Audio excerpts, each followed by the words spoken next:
যদি নিজকে শক্তিশালী কৰিব বিচাৰা তেন্তে অকলে কিদৰে থাকিব পাৰি শিকি লোৱা।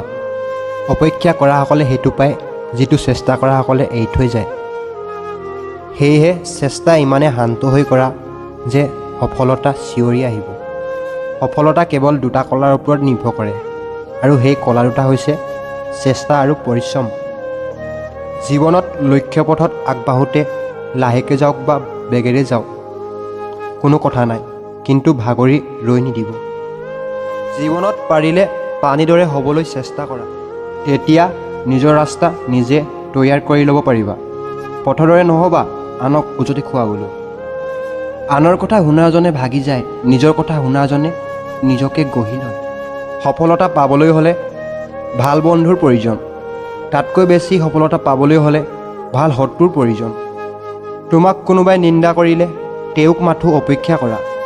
মনত ৰাখিব, কুকুৰে মানুহক কামুৰিলেও মানুহে কেতিয়াও কুকুৰক নাকামুৰে।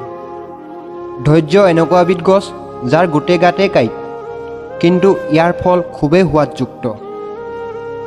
প্ৰশংসা আৰু সমালোচনা দুয়োটাক গ্ৰহণ কৰি আগবাঢ়ক, কিয়নো এপাহ ফুলৰ বাবে ৰ'দ বৰষুণ দুয়োটাৰে প্ৰয়োজন।